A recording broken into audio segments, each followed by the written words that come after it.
Hi, everyone, and welcome back to 3D6 Down the Line, the most criminally underwatched actual play series on the internet. This is episode 88 of the Halls of Arden Vul Megadungeon Crawl by Richard Barton, using heavily modified version of Old School Essentials by Necrotic Gnome. My name is John. I'm your referee for the evening, and going around the horn we have... Hi, I'm Mike. I'm playing Breggy, the 5th level dwarf, for what I'm guessing will be about the next 15, maybe 20 minutes. I'm David, and I'm playing Upior, the 5th level magic user. Hi, everybody. I'm Matt. I'm playing Wolfa Cheek, 5th level fighter, and yes, goddammit, I killed Disco. Normally we would have Ted tonight playing Mortis J. Gobliano, but he is dead to us yet again. All right, so starting out tonight, it is the 14th of Gelenius yet again. It is about approximately 4:40 p.m. That time in the late afternoon is of probably a bit of importance to the PCs and the bind that they're in right now. So they are currently in one of the stations that surrounds the Well of Light, where they were reciting the Litany of Light. They recited the entire thing, but the final verse of it was the Concealing of Light, and when they started the litany, the entire place was lit up with daylight that was being channeled down through a shaft that led up to the top, to the surface runes. But when they recited the last part of the litany, everything winked out, and everything is now dark. And when the darkness descended, they immediately started to hear the chattering of angry baboons that had hence. I don't know the word. There's a word out there somewhere. It's okay. Yeah, up to this point, had been keeping their distance because they were shunning the daylight. So, but a number of effects are in place now because of the reading the litany. So one is that Wolford has turned invisible. He doesn't know for how long. That was due to his reading of the last litany, which was the Concealing of Light. So he has the most recent effect on him. Breggy has two effects on him, but one is redundant. The redundant one is Infravision. He got that from reading the Invocation of Light, which is the very first litany. But he also has a Wisdom increase, I believe, of 2 points. Is that right now? Yeah. Okay. And he has that for an indeterminate amount of time. That was from reading the Reception of Light, which was the second litany. And then Upior has True Seeing for an indeterminate amount of time, which is also redundant because he's currently wearing the Iron Circlet of Gonor. He has that from reading the Glorification of Light, which was the third litany. I should mention to David, though, that yes, it is redundant, but because wearing the Iron Circlet is always a dangerous proposition, depending upon who you meet, you could still retain True Seeing for an indeterminate amount of time by taking off the Iron Circlet and hiding it. You would still have it from the litany, right? So that is the situation as we find ourselves. So currently they are, let's move over to the maps that the folks out there can see, but they can't. They are in the southwest of the four stations. So right here. And everything is completely dark. Now, there is a torch that is lit, and according to my notes here, which I do not have written down, who's got the light right now? I'm not really sure. Maybe a light wasn't lit because of the daylight that you had walked into. Yeah, maybe we just light one up then. Yeah, let's just. It wouldn't have been me because I don't have any, so it would have been. Yeah, I don't know when we last got Ted. Maybe. So Elizabeth was the last one to have it, but she can take it up again. Elizabeth will take up a torch and spark it up so we have light. Okay, got it. Get us started. Elizabeth's torch. Okay, so as your heartbeat quickens as you hear the sound of baboons. And if I can just get a quick reminder of Upior and Elizabeth's currently memorized spells. Okay, I can do Lisbeth's first. I've got her right here. She has 1 first level spell left, Fairy Fire, 2 level 2s, Cure Light Wounds, and Decompose. She has 2 level 3 spells, protection from poison and growth of nature, in case the baboons aren't big enough already. And level 4 spell, Dispel Magic. Cool. And Upior has Marionette and Phantom Armor in his first level slots, and Forget and Levitate in his second level spots. Cool. Awesome. All right. So, yeah, darkness. You're all in that station. You can hear baboons. The sound of them is, dispersed throughout the halls, but you kind of get the vague sensation, of course, of what you've seen. They seem to be coming generally from the east. Cool. Okay. What do you do? Wish that we hadn't done that. Could we just rewind a little bit? Is that This is No spell for retcons that this time. somewhere, I think. yeah? No, I think that I think we got a plan, John. I think we got this. So we're gonna start. We're gonna run to the south, and then we're gonna like break off. Wolford's gonna go up to the center of the Well of Light, the disco ball, and while he's invisible, he's going to immediately start kind of, unattaching it from the tripod. Okay. And But you alone. I think no, I think somebody was coming with me. I think Upior was going to come with, right? Correct. So I'm following to the disco ball where I'm going to cast Mass Morph, which we can discuss in a moment.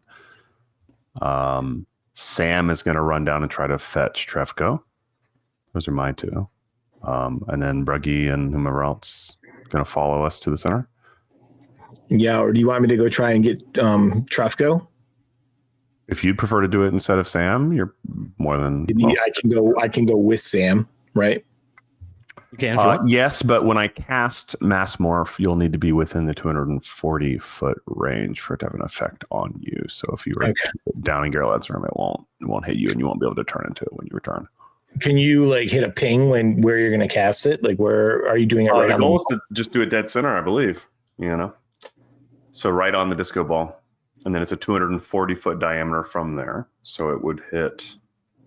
Let's see. So a 12 square radius, basically, is what we're looking at. Yes. Okay. And I just want to clarify something that I probably just missed on the chat. Each of those stations of the light thing take a whole turn to do, correct? Or multiple turns to do? No, not necessarily. No. We just don't know which one would turn it back on. We think maybe it might take a few of them to do that. Okay. Yeah. Also, Mike, I guess I would say like a turn. Measured it. Yeah. Oh, sorry. I just measured it out for the spell, and you would be able to basically, if I hit it right at the center, you could run south. And so long as you stay, you see where I'm at? I could just call for him from there, right? You could call from him here, because you can be in this segment right here of the hall. Okay. You just can't go into Gerlad's room. So yeah, that's what I'll do, John. I'll plan on going to the edge of the spell and calling for Trefko. Okay. Sounds good. All right. So are you running or are you being careful? Oh, no, I'm running. Yeah, we're running. Everyone's running. Okay. So it takes less than a turn to get into position. So Sam and Briggy head south at the juncture, and Upior and Wolfherd and Lisbeth go into the Well of Light, correct? Yeah. Correct. Okay. So Wolford, your intention is to take the disco. Are you wearing the girdle of giant strength right now? I am, and it is very fetching on my person. Okay, so that literally means, just so you know, that means like only you and only Trefko amongst your party right now have the strength to carry that thing alone, right? As you know, you can carry it with two of you with normal human range strength. Okay, but you can actually lift it up by yourself. It does have to be dismantled, though, from the tripod in which it's standing right now. I was actually forgot. I was going to actually do a little drawing of what the side view of that looked like so you can get an idea. But it should be fairly clear, right? It's a tripod, and then there's a lens that's kind of laterally placed in there that's above the ground. And then the shaft of light comes down and goes through that lens, which focuses the light, hits the concave, hits the mirror in the concave depression on the floor, and that refracts the light, hits the mirrors, and then they just basically bounce all through the hallways. Okay. And so to do that and make sure that he has his hands free and doesn't get slowed down too much, he needs to stow the black iron spear so that his hands are free. Okay, got it. All right, so that's on your back. Now, for you guys that enter the Well of Light, what you see when you enter there, right, is now remember everything's dark, so you've got your Elizabeth's torch. I guess Sam will also need to light a torch. Is that okay? Yeah. Because Breggy can see, but Sam can't. Or do you want to leave Sam with us then, Breggy, if you're gonna run down there, since you can do it without the light? Well, not only that, but it'd be good to have an extra fighter up there with you. You know. All right, You're muted, David. The big thing is we are going to look like trees, so we want to include any vision of what's going on with the disco ball. So the more bodies we have to do that, the better. Yeah, so let's leave Sam up there with us if Breggy's going to run down. Okay, cool. So it's just Breggy by himself. Okay. Yeah. All right. So when most of the party goes up into the Well of Light, it's dark. You've got your torch out with Elizabeth, and when you enter in, you can see that the beam of sunlight is still coming down the shaft. It's a little bit weaker because the sun is westering at this point, right? But it hits the lens, what we're calling the disco ball, right? And it does not go through it. It is not being concentrated through the disco ball onto the refractor in the ground. Instead, what you see is that the disco ball looks to be is visibly darkened, like heavily occluded, basically. And when you go up to it, Wolford, to attempt to dismantle it, you can see that when you're investigating it closely, that the glass is dulled and cloudy, and you've never seen it that way before. Interesting. It's almost like that LED, electronic LED shading. Mm-hmm. They got some good tech, these guys. Or like my grandpa's old glasses that transitioned into sunglasses. Oh yeah, that too. And I have those, so just hush. But it does look like they're very convenient. It does look really cool. The fact that it's not crystal clear anymore, it looks to be preventing the light from being focused through the lens. Okay. Okay. All right. So what do you do? I hope removing it in that state doesn't completely jack it up forever. Yeah. We'll put it back and do the thing. It'll be fine. It'll be fine. All right. Are we sure that we don't want to just try and turn it on again? I don't know. No, never mind. Never mind. I mean, I don't. I'm second guessing. Let's just do it. No, it's fine. I mean, I wish I could cast Dispel Magic on the thing right now and see if it purged the cloudiness from it. But Oh, we could try. Lisbeth could try that. She's not doing anything else. Dispel Magic. What if it literally has the item itself, though? It can end a spell on something. I don't know if this is a spell on it. It seems like it's doing its thing. We did a litany of darkness.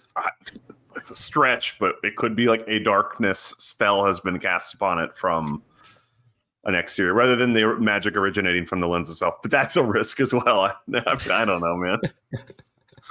We got our plan. We have a plan, let's do our plan. We're not going to redo the plan now. Okay. This has never gone wrong for us ever before. Planning always works. We've got this. We're very, very clever. All right, John. We're so screwed. Okay, so I'm going to pop off Mass Morph then. Okay, let's start this over here with a plan. First of all, you need to remind all of you guys that no one is abreast of what your private Discord talk was. So you need to actually walk us through what's going on here, right? Okay, I'll reiterate.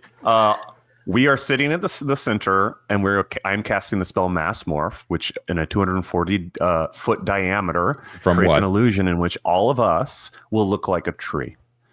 Okay, and you're casting this looking like trees will allow us to then, we hope, stand around the disc while Wolford removes it, so as to block the view of anyone looking within, right?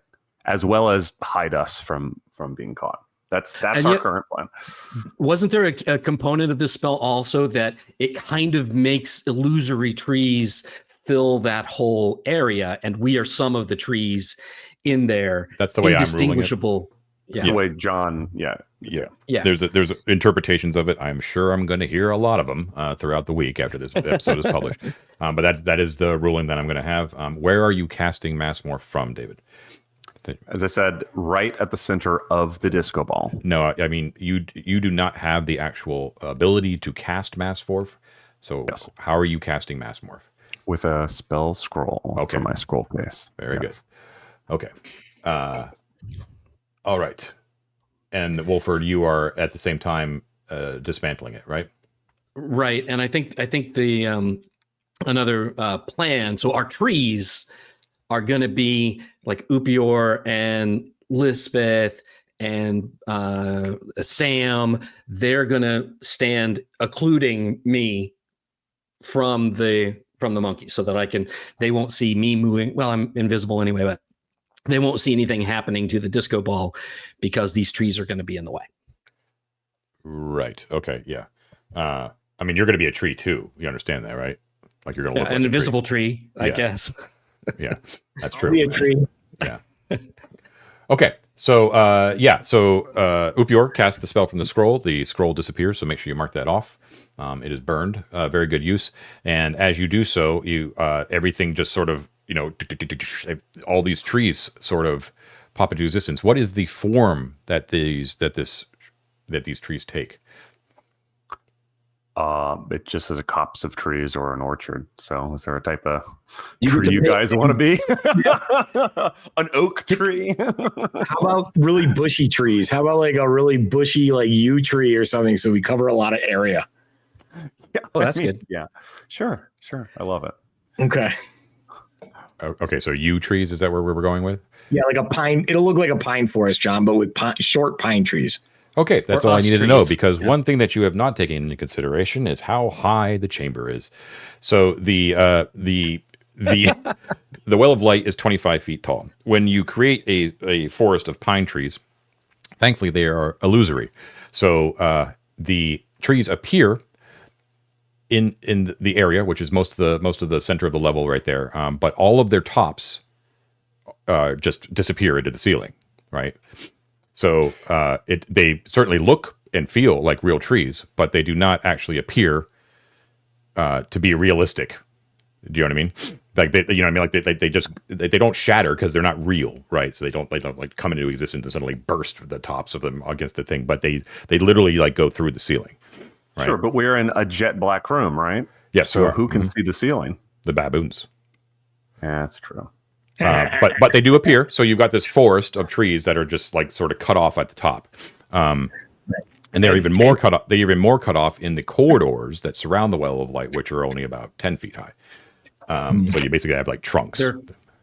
Trunks everywhere. Yeah. Okay. Now make this work. That appears to everyone except for Upior, who has true seeing. Upior, you are seeing everything exactly as it actually is. So you don't actually see any trees. You're aware they're there, but you don't see anything. Okay?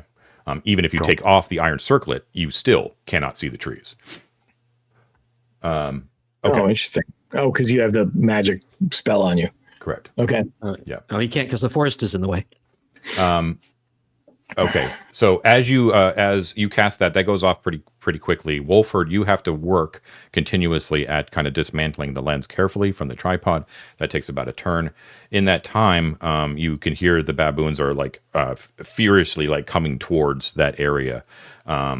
Switching over to Breggy down the south, you go down in the darkness, and you reach that door to the east. The doors that are one to the east, one to the west. Mm-hmm. What do you do? I'm going to call down the hallway and I'm going to be like, Trefco, the light is gone. We're leaving. Please come. Oh, Buggy, I hear you. And he, you can hear him. You look like a tree, Mike. Don't forget. Yeah, I know. Yeah. So I'll explain to him. he, where's the boundary again? Can you just give like in that area, David? Can you just give me like a curve, like in that southeastern area where? So it literally hits. I posted it. I mean, I can try to draw it real quick. No, you don't have to do the whole circle, but just count 12. Yeah. What's that? Just count 12 if you said 12. No, I know, but I'll literally draw what it does. It does this. If you want to know Beautiful. what the hemisphere of it is, it's on our Discord. I posted it 5 days ago, but it's fine. I'm doing it so the audience can see what's going on. I understand. 1, 2, 3, 4, 5, 6, 7, 8, 9, 10. It looks like 10 right there. Is that from the center of the Well of Light, anyways? But yeah. Okay, cool. Yeah, okay. I'm just like, kind of seeing like where trees would be. Okay, yeah. So I guess Trefko would have seen the trees like appear in that corridor, which is sort of like where he was hanging out, right? So Right. yeah, so he's like, strange things he not belong here. Yeah, I tell him, I go, Breggy, it's Upior's magics. They're just illusions. You can move right through them. Where light, white light gone. Oh, it's gone.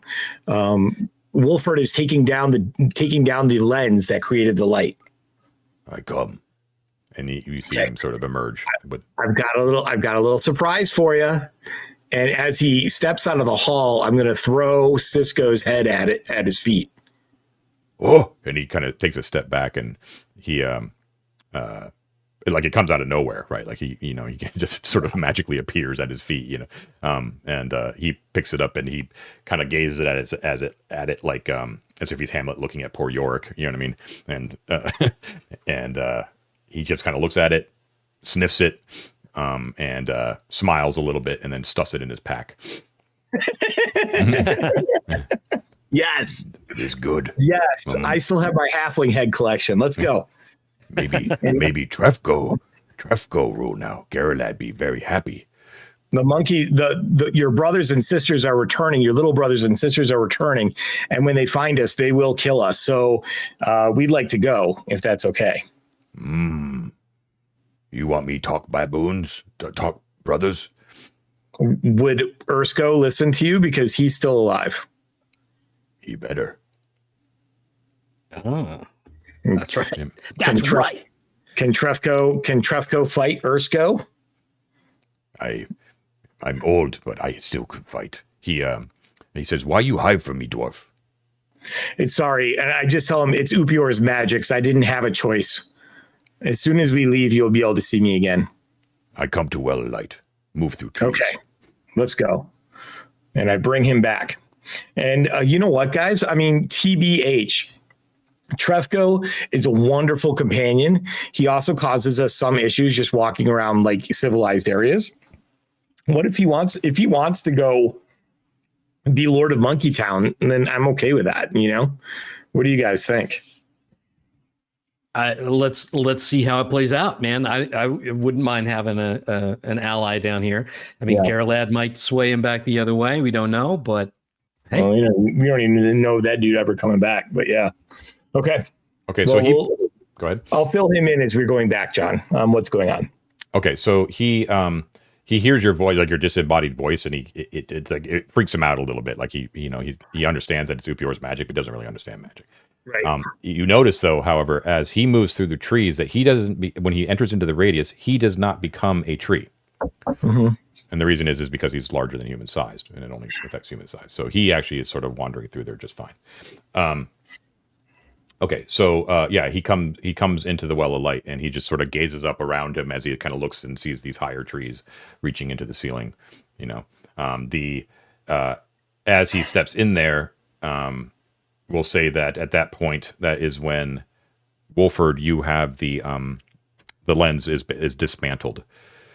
So the deal, Wolford, is that you can carry the lens without issue because you're super strong, but the awkwardness of carrying the tripod is too much. You know what I mean? Like it's just too awkward to do with your size. Mm-hmm. Like Trefko could carry the entire apparatus because he's got 4 arms and it's huge. But it's like just a little bit too awkward for you to kind of take like the whole freaking apparatus. You know what I mean? So why don't we do it? Wolford can take the lens, and Trefko could grab the tripod. Or we might want to have Trefko have his hands free if we go into if monkeys find us, right? So I'll take it. I'll take it, Matt. Can I carry that thing without a problem, John? The tripod? Yeah. Does it collapse? It doesn't really. It does, but it would take you would have to dismantle it. Do you know what I mean? Like it doesn't collapse like a modern day camera tripod. It's like a big freaking thing. It's very very wide. You know what I mean? Trefko could carry it. It would take up 2 of his hands, but he would still have 2 free. Well, we have a little window here. Why don't we see if we can get everything back over towards the pyramid exit to the south? We go west, have him take it with us. And then, let's read the room. Let's see how hot the pursuit is and see if Trefko wants to kind of get the tripod most of the way, or let's see how far we can get. I was going to say go ahead. I was going to say, like, when you dismantle the lens from the tripod, Wolford, that is when you actually spot the baboons hurtling towards the east.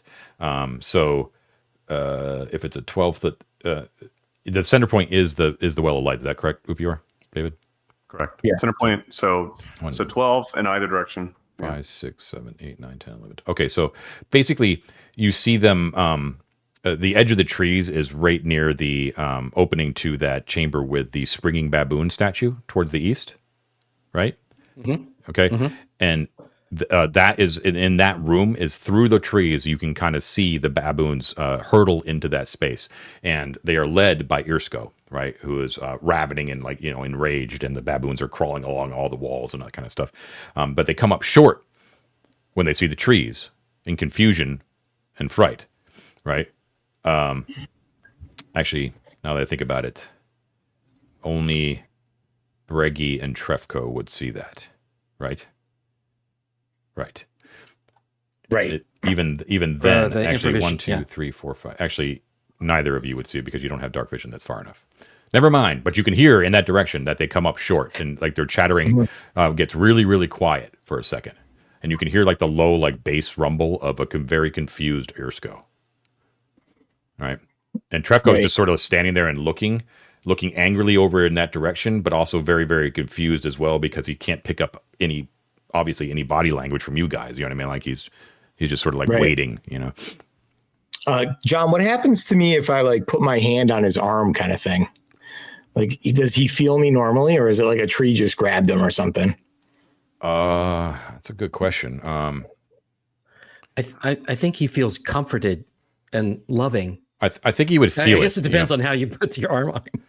I mean, the whole idea of the spell, even though it's not defined mechanically, is that like a big army suddenly becomes trees, and the army doesn't really move. You know what I mean? That's the idea, but I'm interpreting it a little bit more in your favor, because this spell description says that you can move. So whatever. Right. Yeah.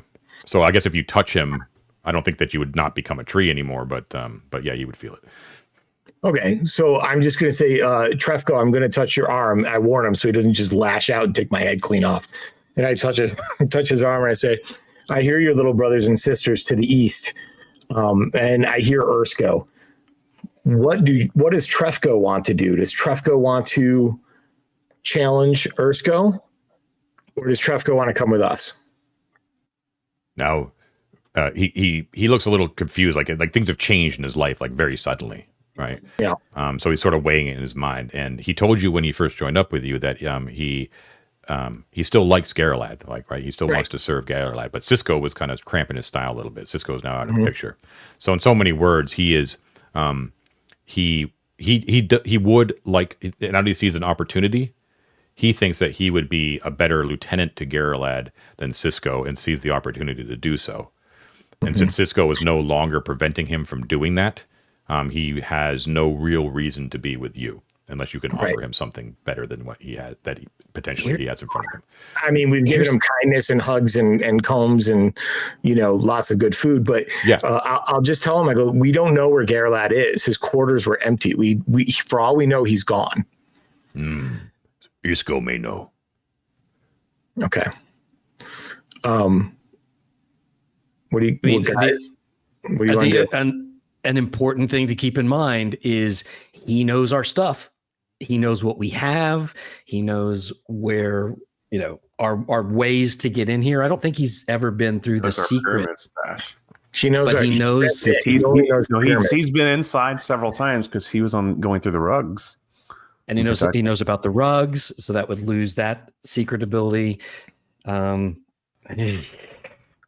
want me if to talk he's still with Irsko? Loyal to him. Irsko, yeah. Do you want to talk to Irsko and find out where Garrelad is? I'm sorry, you asking me? I'm asking him if he wants to talk to Irsko, and will you protect us from your brothers and sisters, whatever happens? Yes, they no hurt you if I rule. Okay. All right. All right. Do we like this, guys? Because I have something maybe that we could do to tip things in Trefko's favor if we like it, depending on whether or not he's considered a magical animal. Would we consider him a magical animal, John? Or is he just a normal mutant four-armed baboon? I mean, mutations happen, not necessarily magical. What's the effect that you don't have to give me the whole plan, but what spell or thing that you're trying to affect a magical animal? So Lisbeth has growth of nature, which could double his size and just turn Trefko into King Kong Trefko. Right. If need be, if he's not a magical animal, it only doubles the size of a normal non-magical animal. And what's be able to navigate the halls? It's called growth of nature. It is. He's how big right now? I'm sorry. Where is it? I'm looking. Oh, I'm looking at magic. Third level druid spell. Third level druid, growth of nature. Double the size of a normal non-magical animal. Oh, so you don't want it to be a non-magical animal. Right. Yeah. That was actually kind of where I was gravitating towards, because I think it's more like he's a mutation, not really a inherently magical creature. Is he even going to be able to get through the hallways if you double his size? I mean, is that a literal, like, if you go from 8 feet to 16 feet? He would be very, very cramped in the halls. He could stand straight in the well of light, though. Mm-hmm. Or in any big room. Like, if he went to the room with the statue where Ursko is, he could stand up right there, right? I'll double range, check. But let's see. 10, 20. Let's see. Yeah, he'd be pretty big. Pretty big. Well, he'd have to see him. I mean, if he wants to challenge Ursko, have Ursko come here to the Well of Light. Like, we back off, have Ursko come, and they can have the one-on-one battle in this area, and then he can be big. What's the duration, Matt? Duration is 12 turns. Oh my God, that's a long time. So that the room that Ursko is in is 20 feet tall. Yeah. Okay. So he would be able to stand up straight in there if you wanted him to go in there. He would have to, like, basically double over though and, like, crouch his way down there. What other effect does it have, Matt, besides just making him big? Okay. When used to affect an animal, the animal's strength is doubled along with the damage inflicted by its attacks. Oh my God. This spell may be used on giant versions of normal animals, but intelligent animals and fantastic monsters are unaffected. There's the rub. We can't do it. There's the rub. I mean, it just depends. Like, how smart is he? I mean, he's pleasant. Smart enough. Yeah, that's a pretty clear won't affect trap. He's at least third grader smart. So close.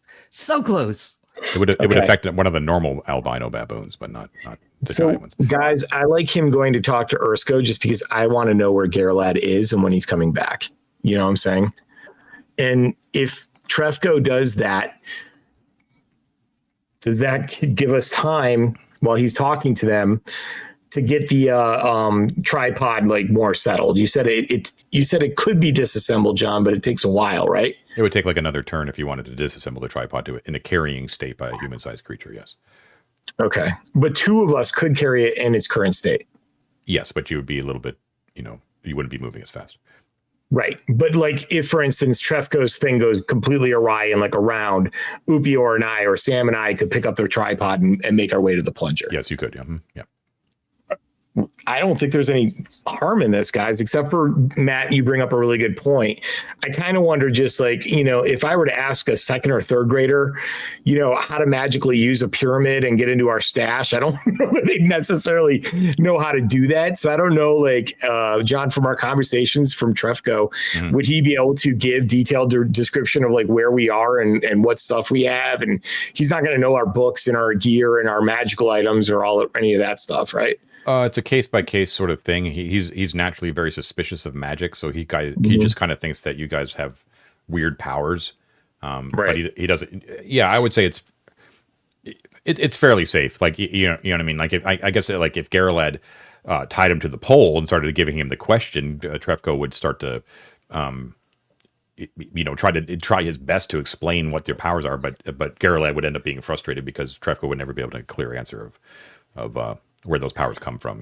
Like he can't explain like how the plunger works. It's just sort of like he's told to follow you guys up there, and then you do something, and then suddenly you're not there anymore. You know what I mean? That's what it is to him. So at most, it tells Garrelad that we've been using the plunger for an egress, but we have 2 other ways into this level that we could use for a while. I don't know. The only thing is to your point, Matt, is the stash itself.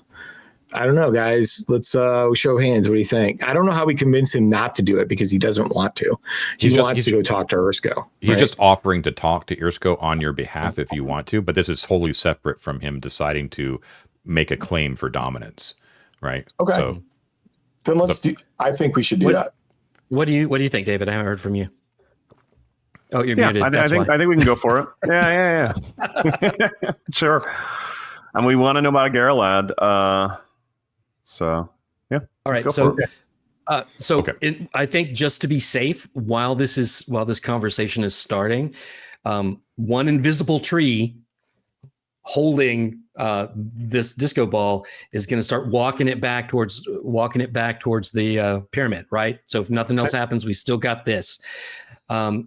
Last thing, like before he does this, John, just in case we lose that tripod, he is going to like stand up. Like how high is it off the ground? Like the place where the ball happens. I don't think it lists it here, but I would probably say like eye level.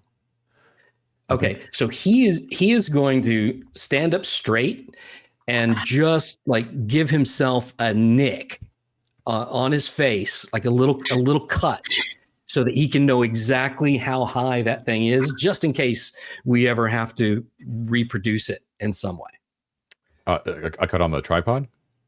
No, on his face. His own face. He's going to use himself as a measure. Okay. He's stand up, just like give himself a little cut. You can just take a length of twine and measure it. That's the other guy. That's the other guy. It's a cool thought, but you actually don't need to do that because the tripod can only be formed in one setting. You know what I mean? Like when it's set, it's set. Like, do you know what I mean? Oh, I was just like, just to know exactly how high this is, in case we lose the tripod totally, we would know how high. I see. Okay, then in that case, yes. I'm getting an objective height measurement. Gotcha. Okay, got it. Done. All right, cool. So, Wolford, you start to move with the lens invisibly through the forest towards the plunger, right? At the same time, you guys are sending Irsko, or do you want Irsko to call? I mean, are you sending Trefko to Irsko, or you want Irsko to be brought to the Well of Light? I think we have Trefko go halfway down the hallway and talk to Ursko from there, right? Because Trefko's not a tree, so he'll be visible to them, yes, right? Right. And I think what I'm going to do, because I am still a tree, is I'm going to move and maybe be about 5-10 feet behind Trefko. Okay. Can we give Trefko a torch to take with him? That way Elizabeth can still see him if she does need to cast that spell. Sure. When he goes down the hallway. I mean, he doesn't need it, but yeah. Okay, so you do so. So Wolford, you move off. You send Trefko forward, and Breggy is sort of like behind him, invisible, as a tree. So the light kind of flickers through the forest that's in that hallway, and you hear like a shh, shh, and then Irsko says, "Quiet." And he says, "Trefko, that you?" And Trefko bellows out. He's like, "Yes, Irsko, long time. We talk." And he pulls out the head of Cisco from his pack or something like that. He says, "Look, Cisco, dead." And Irsko's like, I know. Come. And they kind of meet up in that corridor. And you can see like the movement of baboons in the background in that room, like fearfully looking at Trefko and at the forest. And Irsko moves into the forest, and you can see like he like touches the trunks and sniffs them, right? And he's very, very suspicious. He looks very, very scared. Like you've never seen a four-armed like this frightened before. He doesn't like the bad juju in the place. But he sniffs it and peels off a little bit of bark and eats a little bit of it. And but he eventually overcomes his fear. Kind of moves into the corridor, and he touches Trefko just to make sure he's real. They kind of face to face, and actually, I should say when Irsko comes into the corridor and Trefko's moving down from the west, Trefko actually does he sort of rears up and does like a forearm beating of his chest, like dum, to sort of to establish dominance in like an ape sort of way, and pounds his all four fists down onto the ground, so he's sort of leaning over, Silverback style, and Irsko kind of rears back up and his lips pull back a little bit, but then they sort of meet up, and you can see that there's a little bit of submissiveness from Irsko, slight submissiveness, a lot of suspicion, and he says, how you survive, witchy woman? This is Irsko talking to Trefko. And Trefko says, he goes, I stay in home. She not see Trefko. And you're like, oh, Trefko, you're a smart little bastard. And Trefko shoots back and he goes, when the master return, when Gerlad return? And Irsko sort of cocks his head and he looks at him like, how could you not know? And he says, Master, tell us to stay in Howling Caves for protection. And he points towards the southeast. He says, and he says, small group, stay with me, Cisco, guard halls. And he uses caves to escape up to Rango's tower, where the hateful sun rises. And he says, then Cisco, he say, Gerlad weak. He says Gerlad scared of little men with swords and magics. And I say Gerlad protector, Irsko loyal. And he goes, doo, and he pounds his chest. And then Irsko says again, he goes like, what? He goes, what these tall things and why hateful sun in the halls early? And Trefko says, I don't know. Look like things Gerlad talk about all the time. Maybe he bring them from above. Right. So they kind of go back and forth like this, but it looks like Trefko basically has Irsko doing his will, Oh, okay. Good job, so, man. So it sounds like Gerlad saw Nefret come into the halls, was like, you guys guard the halls, I'm going upstairs, and he escaped through probably like the monkey's like main lair, right? No, it appears that Gerlad left a long time ago, way before Nefret. So he left because of us. Yep. Well, scared of little men with swords and magics. Right.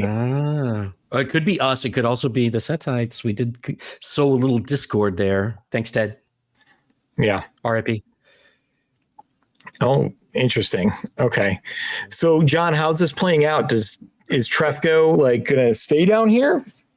Is he saying I'm leader now or anything like that? If as I said, like this, he's trying to find out where Gerlad was. If you want him to establish that, it's up to you. I'm not gonna, you're not just gonna watch me have my plans come to fruition. John, tell us what happens next. Yeah, exactly. John, go play with yourself some more. Yeah, exactly. Sit back. I'll tell you a story. All right. Tell me what you want. Trefko's up for anything. You tell Trefko what you want him to do. Honestly, huddle here real quick. I think having Trefko in charge of the monkeys down here is a fantastic thing. And especially, I mean, if Gerlad ever comes back, obviously I think that equation changes because then Trefko will do whatever Gerlad wants kind of thing, right? But in the meantime, like having him down here might just solve the problem of Monkey Town because he won't let the other monkeys kill us. Thoughts, feelings? Yeah, Agreed? I mean, so if we just tell him that, we're going to leave you here. You're in charge now. You're the alpha. You take care of this place, and just make sure that they know your smaller brothers. If they see us, they see the AV Club. We're cool with you. Yeah. Tell them not to attack us on site. That would be pretty sweet. Okay. We should have established this before, John, like how long Trefko talks to Irsko before he comes back and fills us in, right? I mean, otherwise, I guess I could call to him down the hallway kind of thing. It's a turn conversation, basically. Okay, so when he wraps up his conversation with Irsko, we'll like have a chat with him in the Well of Light. And I think what we do is we just say, it seems like Gerlad has left you and your brothers and sisters. Trefko, if you stay here, and we come visit you, will you protect us from your little brothers and sisters? He says yes, he will. So he doesn't agree that Geralad left, like left the baboons to their devices. Now you kind of think that might just because he can't face the fact that might be the case. Right. But he also brings up the fact that Irsko told him that he went up to Rango's tower, and he tells you that Rango is a four-armed. He's like a sort of like a legendary four-armed baboon because he braves. He's like a daywalker baboon. Like he's in this. Okay. He tells you that the rumor is, although he's never met Rango, that he resides in a tower on the surface. You know whereupon the hateful sun resides. All the time, sort of thing. So he thinks that according to what Irsko said, that Geralad has retreated back through the Howling Caves. He established like a token force of strong baboons to sort of watch over the previous halls, which is where you are right now, right? But he has basically divested himself from that because you guys were annoying the shit out of him, and like he thought the level was completely compromised, right? So he retreated back through the Howling Caves somehow through some egress that you're not aware of yet. The vast majority of the baboons, according to Irsko, are still in the Howling Caves, and he himself has wormed his way up to the surface and is now garrisoned with Rango. Okay. Has he ever met Rango? He has not. No, he's like a legendary figure. He's like a. If we show him a map of the surface, can he point to us where Rango's tower is on the surface? He doesn't know exactly, but he points and he says, Irsko say, where the hateful sun rises, east. Okay. I wonder, guys, if we can, if we want to keep on bothering Geralad, we could get kind of close to Rango's tower and then use your locate object to find that cloak. We got to get back Geral's cloak. If you got nothing else, Mike, it's this laser focus on this guy who stole your shit. I am a man of the feud, Matt. I just remember that shit. Don't steal from Mike. Everybody out there, don't steal from Mike. I'm not gonna do Trefko's voice for this whole thing, but he basically tells you in an answer to your question, Briggy, that if he asserts dominance over the baboons, he can guarantee you that on this level only, okay, which is the only level that he's really familiar with, and he doesn't deign to try to guess where Geralad's reach actually extends, right? But on this level only, he can guarantee you safe passage, guarantee you safety from baboons, right, of all shapes and forms. I think that's brilliant. I think it's a Trefko. Your people love the foods that we find in other parts of the area, other parts of Arden Vul. We will make a gift to you of safe food for your people to eat. He thinks that's great. He would love that. It will also help to endear you to the baboons without having to use Trefko as a middleman, right? So yeah, he's totally down with that. He says there's one condition that he must ask, that if you want this to also come to pass, because it's just something that the baboons need, is that you cannot activate the Well of Light while he is in power here. I mean, frankly, we don't need to unless we find out we need to. It's like and the key phrase is while he's in power. Right. If he's in power, it's essentially lit anyway for us. Right, because he's guaranteed our safety. My point is, Matt, is if the Well of Light needs to be lit in order to unlock some other area of the dungeon, then maybe we'll have to go back on our word, right? Like, I mean, the massive gates are he's old. He's old. Yeah. Now he tells you in his Trefko inimical fashion, and so many, like, basically glaring at you. So he really makes it clear to you that should that come to pass, like the need to activate the Well of Light, it's an instant deal breaker. You will be his enemy for life, and he will hunt you down and eat you. And he also knows that only you know how to activate it. Right. So he knows that even if you're not around, but the well suddenly springs into life, he knows that it's you. Well, it'll just cost us one dwarf. I mean, that's kind of a bargain. Yeah, dwarves are cheap. All right. So Sign of hands. Are we all good with this? I like it. All right, cool. We have a quorum. All right, awesome. I congratulate Trefco on his new throne. I wish there was some way for him to reach out to us or communicate with us at some point. Why don't we tell him place it, like if he needs to leave a message to us, like how about this? If he needs to warn us, don't come here for whatever reason, leave I don't know, like a triangular pile of monkey poop. They're all triangular, man. Anyway, then a circular pile of monkey poop. How about make it into a heart, a little heart-shaped pile of monkey poop, and he can leave that in like the hallway right outside the pyramid. Yeah, why don't we tell him that room that we have marked down? God, I think that's a 2. That we will leave our gifts for him there. Right. And if he ever needs to get a hold of us, then he should have a baboon like wait there. And every once in a while, we'll just check in. I mean, I don't know what that works. Yep. All right, cool. So yeah. Okay. Mission accomplished for that. This is actually the perfect time to take our first break. So let's do that and we will be right back.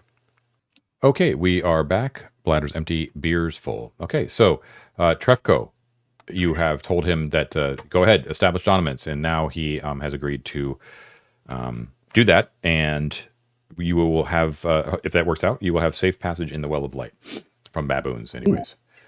Nice. Yes. He also tells you that the sooner you get the trees gone, the better, because you're freaking everybody out.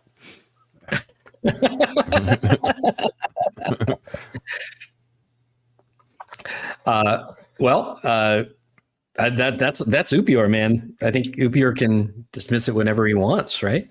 Yep. Yeah, I think it's just do you want me to do it right now, or do you want to tote it out just in case, or maybe we dismiss it right now?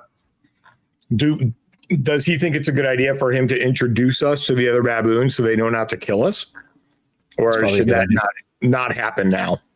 So they can see us. He tells you that he's got it under control. Food. Basically, we don't need to detail all that out. He's made you a promise. Okay. You know, if you want to meet the baboons right now, you can, but he's going to go off in that direction and start, reestablishing control. Okay. Cool. Okay. Well, that's amazing. So, guys, I think this opens up our next question. Like, we've been very anxious to get back to the Goblin King, whom we have kept waiting. Do we want to go as we are right now, which is one thing, or is there something that we want to bring here? I think at some point David had mentioned, bringing back Nefrit's head. It makes me a little nervous about going in that room right now. So maybe the babies, yeah. So just a couple, before you decide to go back up to the Debouchement, you had one of your previous goals you had told me was to check on Nefrit in the library, right? Mm-hmm. The status of the invisible stalker was sort of left hanging as well, and you had made mention that you would like to make an attempt to retrieve the eye book. Correct. Yes, I suggested checking both libraries. Checking the throne room in the prison, which we did already, which is good. And it probably wouldn't be an idea. I mean, there's just a lot we could investigate if we wanted to do that now. But I got the sense that because the Goblin King was a little more of a pressured situation, we should just keep it at Nefret and the book, right? Yeah. Well, yeah. I don't know. I mean, we can see if that fear glyph is still there, but we might not be able to. Remember, from this area, the only way that we accessed that room was by teleporting into the secret library itself. We know there's a secret door there, though, right? The fear glyph is on the northern door, not on the secret door. We can take a look. We don't have to go in there, but don't forget we know how to get in there now. Yeah, right. My only other worry is what if that librarian dude is still running around in there? a great way of knowing to start. Sorry, there's an ambulance going by. They're on to you, David. Sorry, throw onto me. I'm getting swatted, guys. That's not funny.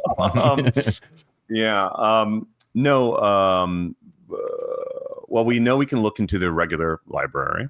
We don't know if she took the book elsewhere after it plucked her eyes, presumably. Yeah. But it might be in there. Right. I wonder if having that book will, if Upior were to study it, but not the last couple of pages, if there's some way where he can get Lothar back his eyeballs, like magically. It's possible. I think that's a great thing to look into. I think it's also just as a series of maps. We don't know the. Look into.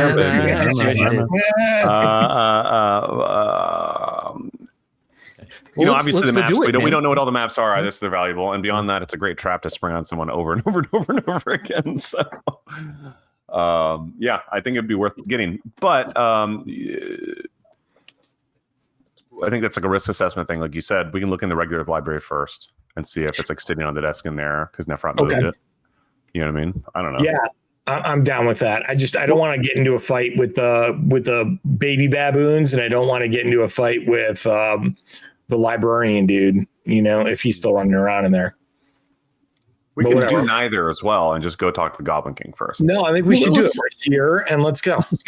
And as long as we are silent in that library and we don't hear the need more, need next, or whatever, that need new. It was need new. As long as we don't hear any of that stuff going on and it's quiet and we don't make any sound, it should be okay.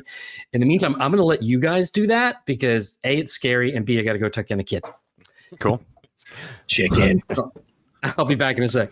Okay, so Bjorn, do you dismiss the mass morph, or do you keep it up for now? I had already dismissed it a few moments ago. Yes, sorry. So it has been dismissed. Okay, cool.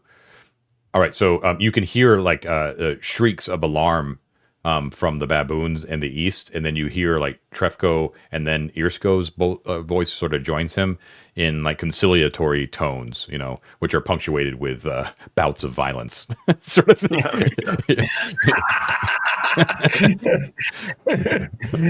Hey, John, is there if we were to pool our rations? I have 5 days worth of rations.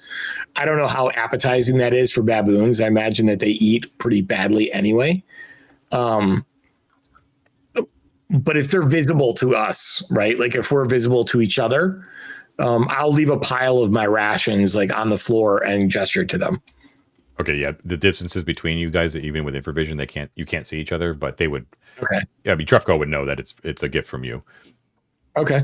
And I'll do it while Trefko is with me. I'll before he goes back to Ursko, I will, just get rid of all my rations, leave them there, and be like, "This is a gift for your followers." Okay, cool. Right. He's appreciative and says that it'll probably help you. I mean, they prefer raw meat, but they'll take food's food. Okay. Okay. So, who's going? Everyone's going down there, right, to the library first. Yeah. Yeah, we're gonna head down to the south. If there's any residual barricade that they'd left earlier for Nefret, we'll remove that from the doors. Right. Yeah. So go ahead. I have one of the 2 keys to the library on my person, so I'll use that to open it. That's what I was going to ask. Okay, cool. So yeah, you have to remove that big pile of wood the big bar of wood that they had used to barricade it. But then in addition, you have to unlock it. So you do so. So when you open the library, everything's relatively quiet, but you can definitely hear rustling in the darkness of the stacks to the south. Right now, those zombie baboons things are gone. However, there's still the 6 columns that sort of divide the room roughly in half. Right, they're made out of black basalt. They have arcane marks on them, and there is a desk that is right in front of you, that is unoccupied right now. Long oak tables there as well, 5 chairs per side of them. That's where the cloak figures used to be, but they're no longer there. What you see is quite different from the last time you were here. Isocritus's body, of course, is gone. The baboon cubs, the cute little cubs that were sort of scampering all over the books, are now full grown baboons, full-grown white not four-armed, but just like normal, big, regular baboons, and they are scampering all over the book stacks. But because they're big and heavy, they are knocking books over and things like that. They are quiet though; they don't make any sound except from their mouths. Right? It's just sort of scampering around. There is a form that is just beyond the black pillars. So just to the south of the black pillars, a human female form sprawled on the ground there as well, being ignored right now by the baboons. All right. Well, I think I will approach that form. I think we should check the desk. I think there might have been... Was there like a chest next to it or something like that? Or am I just imagining that? That's where Gerlad had our treasure. It was in the drawers. Yeah, it was in the drawers. That's what it was. Yes. So, well, let me offer, John. Well, first, John, am I still invisible? How is the invisibility lasting up until this point? You still have invisibility. Is now 5'10", by the way. Okay. Since I'm invisible and know not to make a noise, you want me to sneak up there and like check the drawers and then drag her body back? Sure. Oh, this room is also lit with continual light, just so you're aware. Just to clarify, John, though, like tactile noises, footsteps are touching, didn't trigger them before. It's just voices. That appeared to be the case, yes. Yeah. So we could all walk around and explore it if we don't talk, right? I don't think the noise of our interacting with things is a risk factor, in other words. And if we have any sense, for instance, go ahead. With my true seeing, if we have any sense that there might be secret doors in the back of that library, now would be the time to look. This would be the only other thing I would say. Yeah, because Gerlad and Isocritus like had a whole like pointing at each other conversation in here. So yeah. So okay, I would say that Upior, the Iron Circlet, is telling you that the creatures, the baboons, are magical. They're enchanted. Yes. Okay. It appears that you have taken all magical books from here in your first excursion. So none of the books are basically pinging as enchanted. Nothing is secret, but the form on the ground beyond the pillars is also magical, enchanted in nature. And let's see. The pillars, the basalt pillars that divide the room, are also enchanted. Ooh, I wonder if there's some kind of barrier or something that keeps those guys in that part of the room. So, John, is the female figure? Is it which side of the pillars is it on? Is it on the shelves? On the south side. Yeah. Okay. How far is it? Like fully, or is it like right on the border? Not right on the border, but just a couple feet south of the basalt columns. All right. Well, first let's. Why don't we check those drawers first to see if he just happened? I don't think he did, but just to make sure he didn't stuff our effects in there. Yeah, in the library shelves. Okay, so yeah, you check the desk drawer. You test the desk itself, and it appears that it's been thoroughly emptied. There's nothing in there. Okay. Bastard. All right. So, still invisible, I guess. Wolfherd will go up, and he's going to watch as he goes up. He's going to watch to see if the baboons seem to like turn and notice him, if he gets any attention, or if they just kind of keep doing what they were doing. Do you walk south of the basalt? Yeah. Yeah, he's going to walk south of the border, but keeping that eye on their behavior to see if he senses any change. Gotcha. Yeah. So the moment you guys actually entered the room, you notice that the baboons notice you. They definitely notice you, but they don't show any signs of aggression. There's just a sort of a heightened amount of movement, like they're just sort of excited to see something new happen, right? When you alone, Wolfherd, cross over into the southern part of the room, there is no visible change amongst their behavior. But they're watching you. They're looking at you. Oh, so their heads turn. Like, does it seem like they can see me even though I'm invisible? Oh, that's right. You're invisible. I'm sorry. I forgot you were invisible. Never mind. They do not register you being there. Oh, okay. Yeah.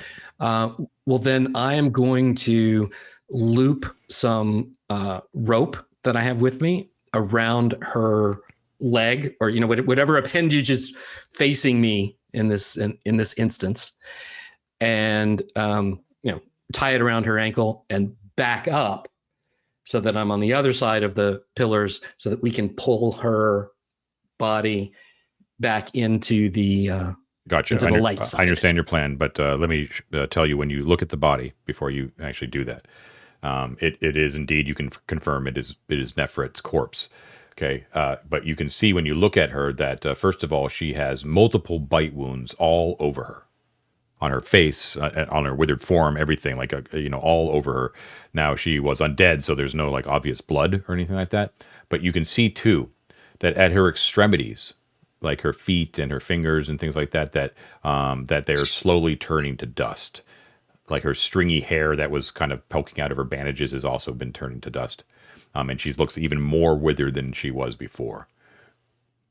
And like her everything is ravaged, because it looks like she was just she's not in pieces, but looks like she was fed upon, basically. Okay. Does she have any items upon her person, or do we to search her? Would we, if I want to pull her, should I pull her and then search her? That seems to make it's actually fairly obvious that yes, she is wearing 2 items which look to be valuable.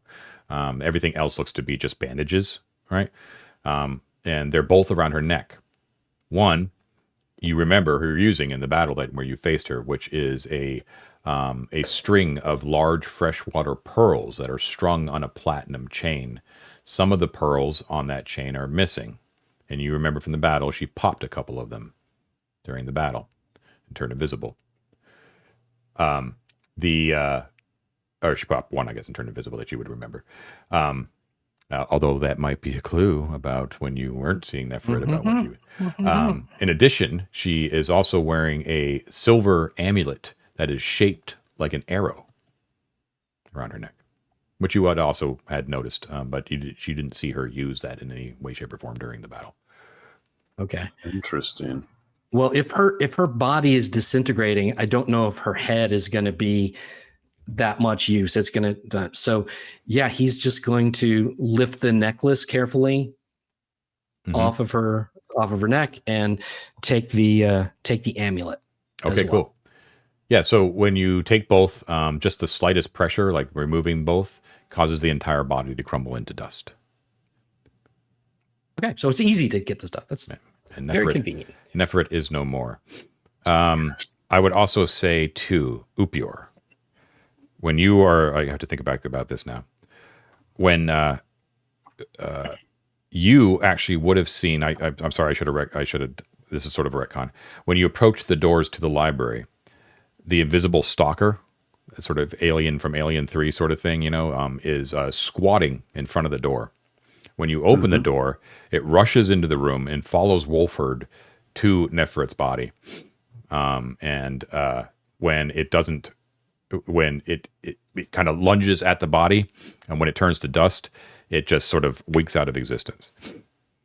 Interesting. Which is pertinent, because we can't, if, for instance, Gerlad's dead, and I said to the next stalker, go kill Gerlad. If the stalker didn't have confirmation of Gerlad's corpse, the stalker would still pursue it until it found that corpse. Mm. Yeah. So we can't use it as a simple homing beacon. If he's dead, like a confirmation or rejection of him being dead can't be me saying that, and him not going anywhere, or the stalker not going anywhere, right? It would still, he'll go check it out. Well, David, David, go check wherever. David, now that you say that, I guess. I think you're probably right. I think I probably just, let's let retcon the whole thing. I think at the moment that Nefret died, that the invisibles, it would have gone out of existence. Yeah. So I apologize for that, but you're right. Yeah. No, it's okay. Yeah. Either way, it gives us information. So yes, I will use that, for instance, with Gerlad tomorrow. I'll try it and see when that stalker disappears, John, does his pearl gain its luster back? No, it doesn't. Yeah, it does not. It's still kind of dark. For all we know, David, it was a one-shot item. It might not ever. Best use ever, then. But yes. if not, I'll use it again. No complaints. Zero no complaints. regrets. Yeah. All right, cool. Yeah. So invisibly, Wolford will goose his two companions on the way out gently, so as not to make them yelp out. I was like, really? a gentle, loving goose. Okay. As he passes, and all right, let's go see if we can get into the secret library and find the eyeball book. Okay. So we close the doors. Yeah. You lock the doors behind you? Yeah. I was muted. Yes, I'll use the key to lock them as well. Okay, cool. So the library of Thoth is shut. You were quiet. Did not say a word. The baboons have not done anything. Okay, so when you approach, you go through the western door. Now, when you look at the door that was warded before, okay, you can see that door is now that glyph that was on it is gone. Okay, so that's how Nephrak got in. Yeah. Okay. You want to listen at it or just peek inside and see if there's a ghoul waiting for us? Well, Wolfie, do we even have to go? Oh, sorry. Do we need to even go through those chambers to get in? Like that secret door that goes directly into the hallway? That's only one way, right? That's what we kind of figured out before. That's correct. Okay. So we have to go into his chambers to get down to the library. Okay. I forgot about that part. Yeah. Let Wolford go. He's got good armor and he's invisible, so he can go in there and peek and see if the guy's up and around, or if his body parts are still just kind of inching around. Perfect.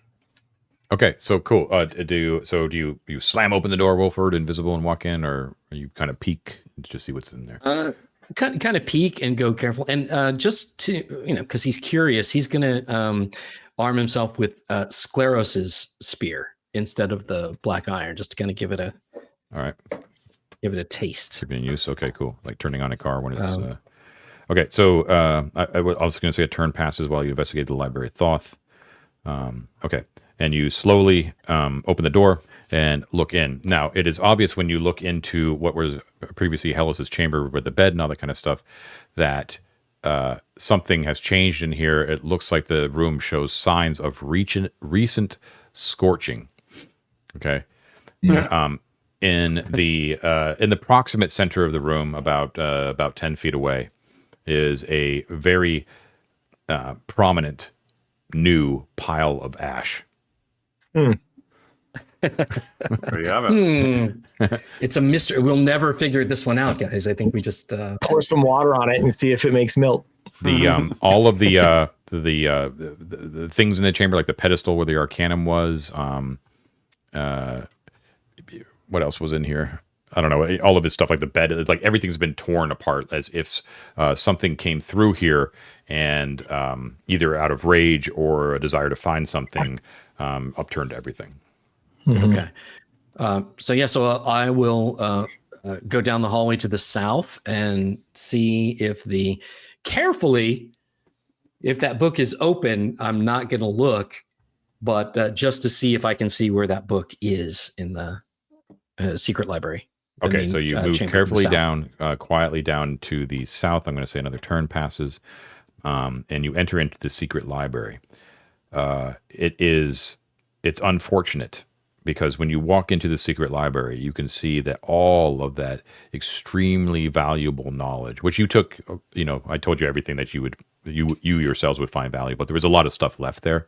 Has been torn and thrown everywhere. Some of it might be salvageable, but it looks like in a fit of rage that Nefret was rummaged through all of this stuff in a violent manner.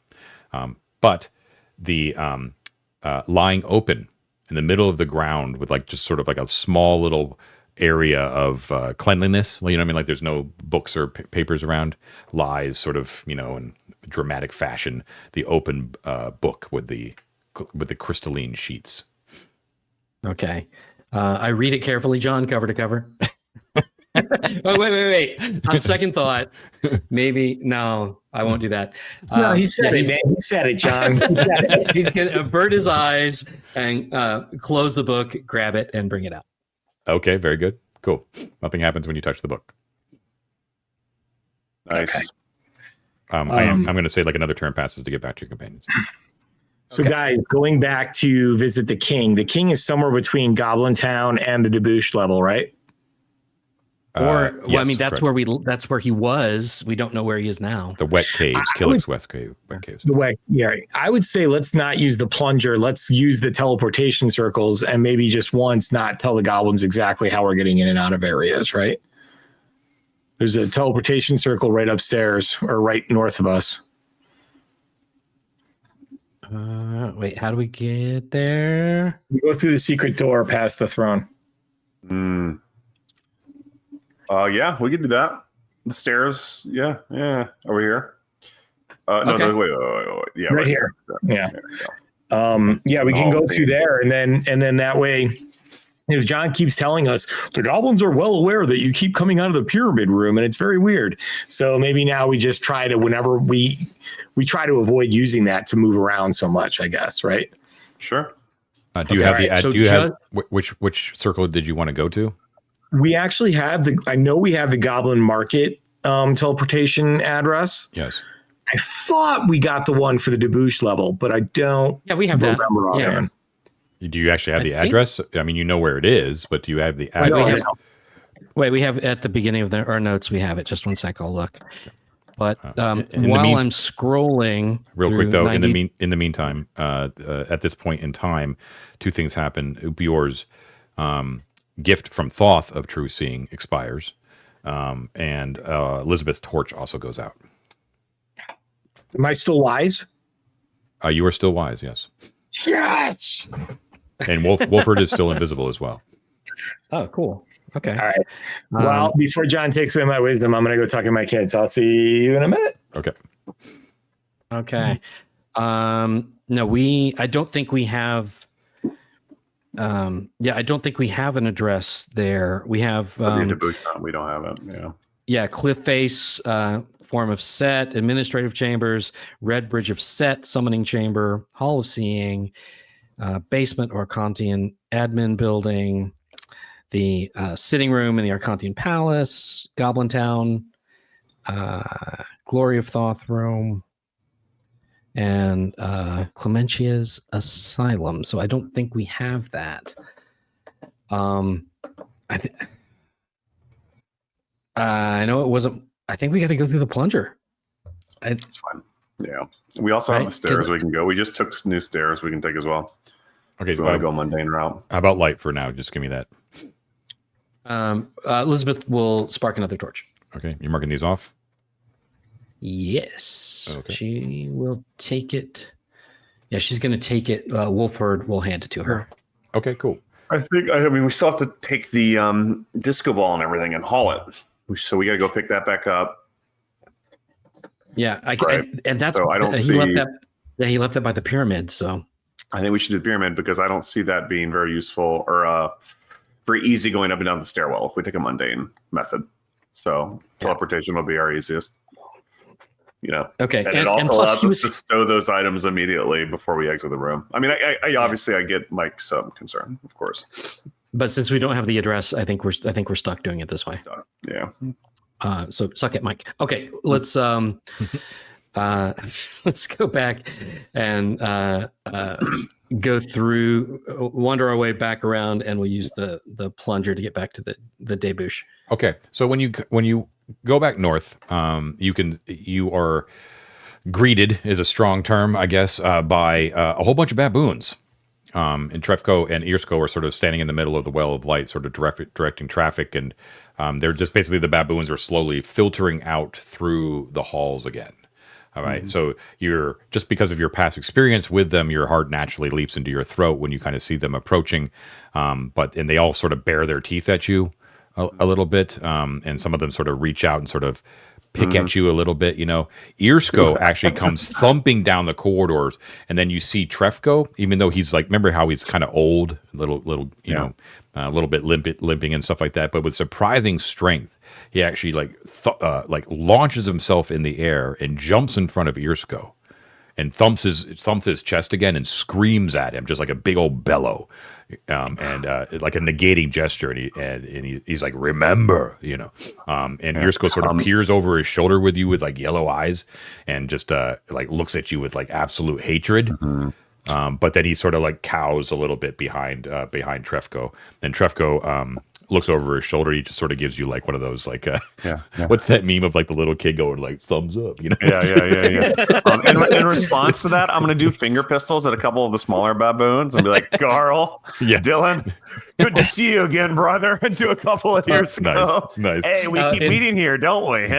Favorite place. And invisibly, Wolford is going to reach into Laryl's sack and pull out a big bunch of bananas and hand them off to Upior so that he can, and I would suggest giving them to Trefko, and Trefko can decide to whom they go. I love that. I'll grab. Okay. Magic bananas. Bananas over to Trefko and be like, Treffy, baby, we provide, don't we? A deal is a deal. And I'll bring up. I'll take one banana off and be like, let's cheers to a new piece, and give it to him, and I'll peel mine, ready to eat it. Okay, cool. Yeah, so he gets that. He takes the remainder of the bundle and he like smiles at you, and he literally just like looks around. You see Irsko sort of looking up at him, and he just takes it and he looks Irsko in the eye. Yeah, and just swallows the entire bundle. While he does that, I'm looking at Irsko in the eye and just taking the babiest, smallest little nibbles, just taking my time. Yeah. Poke the bear. You can see that Irsko's like really takes offense to it because, as you may remember, Irsko was the chef, you know, and he had a recipe book. So it's like what I could have done with those bananas. But anyways, ingredients. You get a banana bread. You get a banana bread. Everyone look under your seats. But you can tell that like Trefko is easily dominating Irsko, but it's sort of like if you meet Irsko in a dark alley, might be problems. Right. But it's early days, right? It's been a couple, less than an hour since he's established dominance. So it looks like Trefko has things well in hand. Anyways, as you make your way back to the west, though, the baboons are some of them are sort of following you, like they're in the corridor. They're interested in what you're doing. You know, they're going to obey Trefko with no problems. But it's likely that unless you tell Trefko to do something, that they're going to see you into that area. If you don't care, you don't care, right? Wow. We're going to the pyramid, Mike. You were gone because we don't have the. We're not going to the secret room because we don't have the code for the debouchement portal. Ah, okay. Yeah. So, but they will see us going into the pyramid room, which they have heretofore not observed occur on this side. But what we can do, what we've been saying is like we'll leave the gifts for them in that first room, and then the corridor goes like this, right? So why don't we hit up Laryl's sack? Everyone empty out your ration packs. I already did mine, right? Create a pile in that room, and then pull out a couple, like a chicken and a pig, or like whatever else we can get out of Laryl's sack, right? And set them free in the room, and they'll chase those around and eat those, and then we duck down the pyramid. Well, you could do that, Mike, but Trefko would be the only one that would access them, and he could divvy up that food. But but this is a good thing for you because if you remember that room to the south, the vestibule before the pyramid is actually under continual light, and that was the reason that the baboons basically avoided it at all times. Oh, right. Okay, is that still on though after the litany?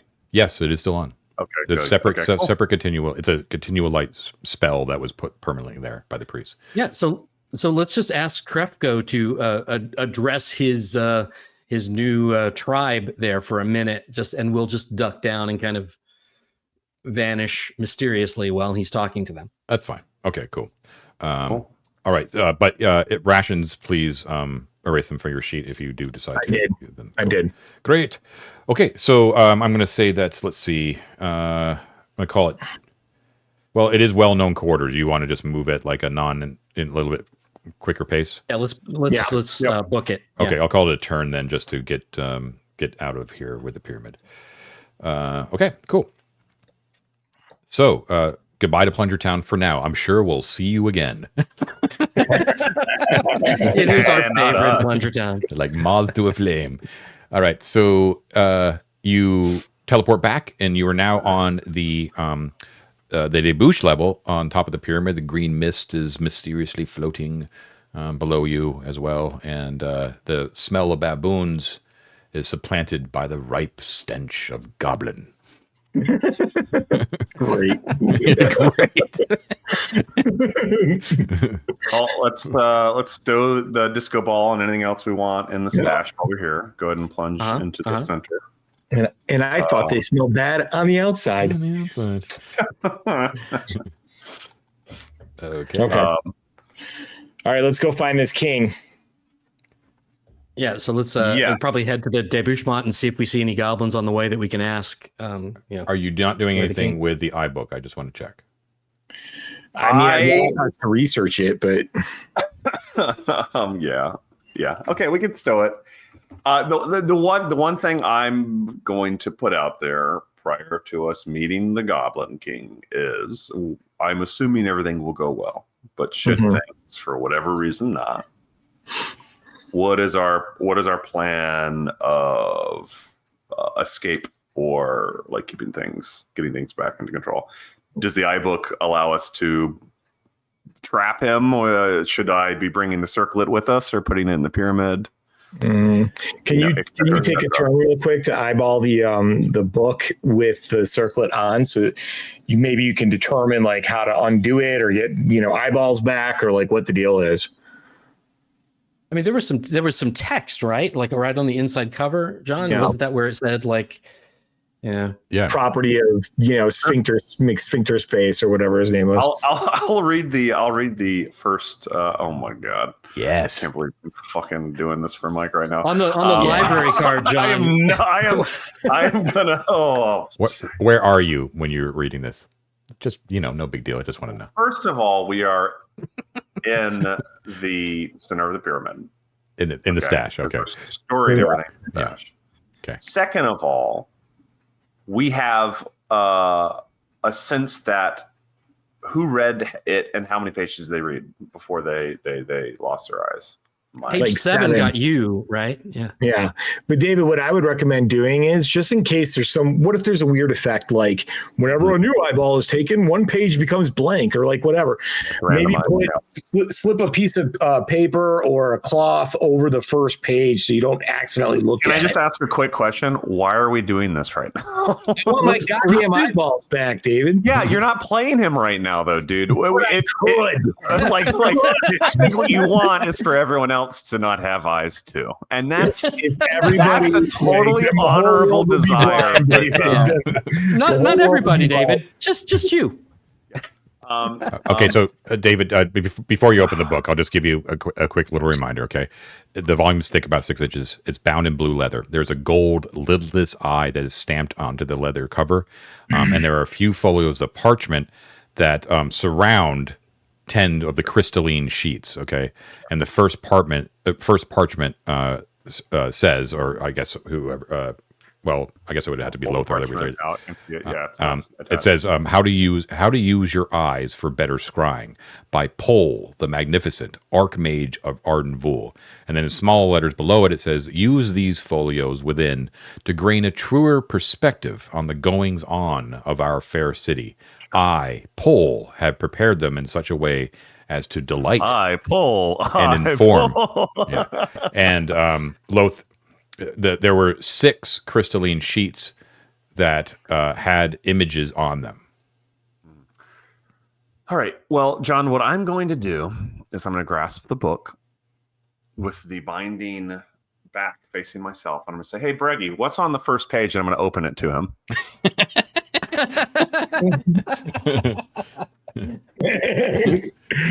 You obviously don't have to look, but if you want to look, you can. Well, I didn't give him an option. That's a surprise, baby. Is he showing me the crystalline sheet, or is he showing me the parchment folio between? The first crystalline sheet of the book. No, I'm not looking at that. I went, hey, Greg, you like this? There was that you didn't.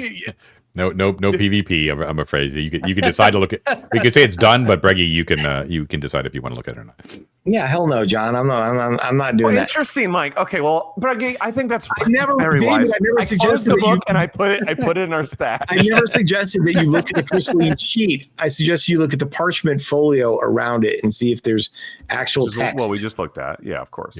Yeah, and that appears to be. I'll just tell you that is the only thing that is written on the folio text. Not like a ha ha ha. Enjoy your blind blind life. No. Okay. All right. Anyway. Okay. So let's go see if we can find King. Let's leave that with a stash. Are we good, or do you want to keep it as a weapon? We can leave it for now. Okay. Am I leaving the circlet on? Am I taking it off? Am I putting a turban around it and pulling the turban if we're in trouble? What do you want to do? I think you should. You have true. Well, I guess I'll ask John. Is his true seeing and my invisibility still going on? Yes. His true seeing is gone for sure. Yes, true seeing is gone. Yeah. But your visibility also, the mass charm aspect is the main if shit hits the fan reason I'm thinking about the circlet with us. Otherwise, I think I just leave it here. David, why don't you use the scrying to see the wet caves and see if the king is there? I had I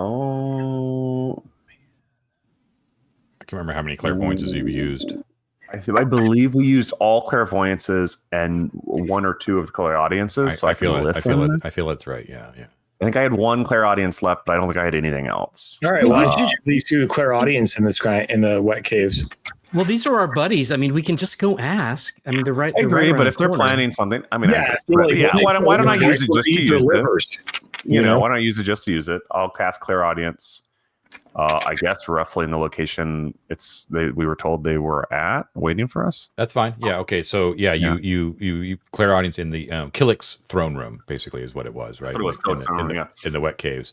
And indeed, when you kind of tune in to that area, your senses are assaulted by numerous voices shouting and cavorting and things like that. And amongst them, you can hear Killick's voice. Rising above all, and every once in a while, it's punctuated by a proclamation by, "Hey, the king!" Right? Yeah.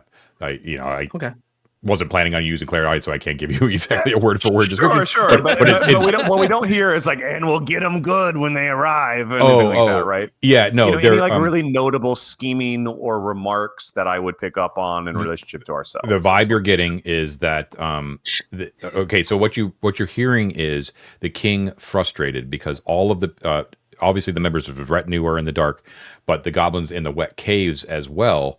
No one can tell him what the status of the Beastman compound is, and that is irritating him mightily. And he's working himself up into a furor because he knows that the people that can really tell him are the AV Club. And he's basically ranting and raving that all of the goblins around him right now are useless because no one has been able to bring him the AV Club. Bring me the AV Club. That's the general vibe that you're getting. Sure. Okay. Yeah. All right. Cool. I love that. That sets us up for a big victory here, right? Yeah. Let's Rush. Do we have anything that we can offer to give him as a little, like he likes a little taste? Give him a book. Let me stop us just real quick there. We're a little bit late for a second break. Let's just do that real quick, and we'll pick it up with going to the wet caves. We'll be right back. All right, we are back. Bladder's empty, beer's full. Okay, so you're going to head down just the normal way, right? Down to the wet caves. Yep. Okay. But I think with all haste. Right. Okay, so you move quickly. The goblins are very bottlenecks, extremely thrilled that you're finally going down there. Very happy to hear it. And so you make your way down. Let's see where is the actual pathway so I can determine time. Where's our thing here? 250 feet. You're moving at about 90, so about 3 turns. So we're going to call it. We'll call it 4 turns total. So 1, 2, 3, 4. Oh, okay. And at that point, Brady, you become an idiot again, and and Elizabeth's torch also goes out. Her next torch. She'll spark a new one from Wolford. I'll hand it to her. Is he still invisible, by the way? He's still invisible. Okay, he's starting to get a little bit nervous about this. Mm-hmm. I can't. Can he see when you're invisible? You can't. Can you see yourself? I don't know. Probably. I don't know. I don't know. Oh, I was just curious. I don't know if I like this or not. I mean, I'm not only depriving myself of my glory, but you as well. I'm still here, by the way. I exist. Okay, so yeah, be aware that should you start talking, that people will be very disconcerted. So you make your way into the halflings, old chamber, through that kind of the way that they had sort of burrowed through, and then down, and through those natural, through the tunnels that they had delved over the I'm years. going to wrap that turban around the circlet. Okay, got it. We see anyone. Cool. Do you want to do that, or do you want to put it in the Laryl sack? I can take it off either way. That's what I was asking earlier, but we didn't resolve. I can put it in sack. Let's put it, especially since he's invisible. Yeah, that's. Let's put it in the sack. It's cool. In the sack. Okay, definitely got it. not there. Cool. All right. You feel kind of naked, Upior, without that on you.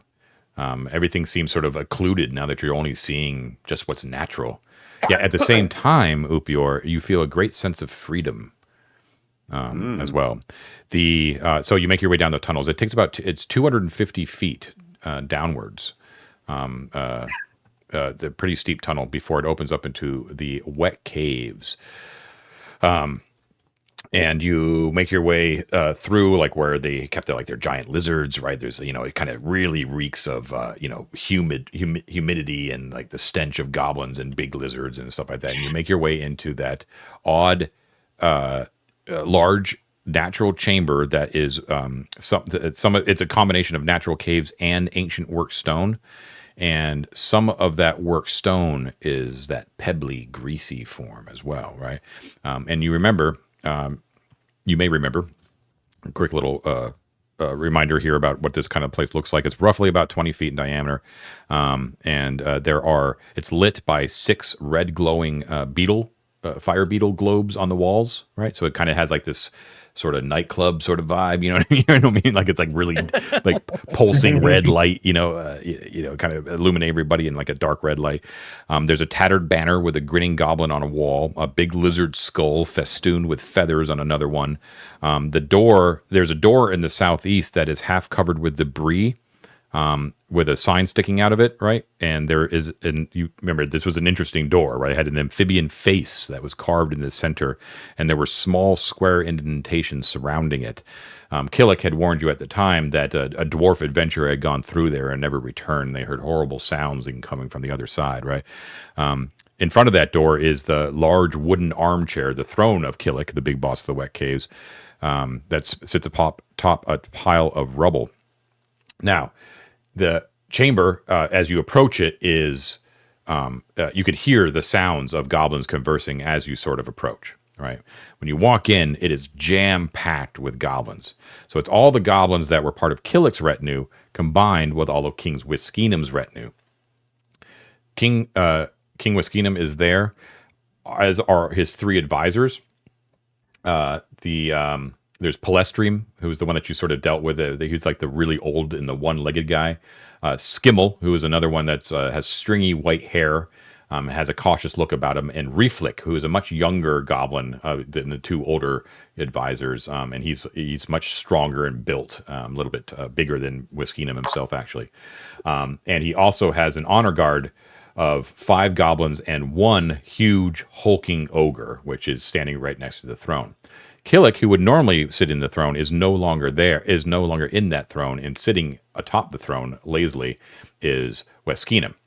He has 1 finger buried up to the knuckle in 1 nostril, as he sits there looking bored and angry.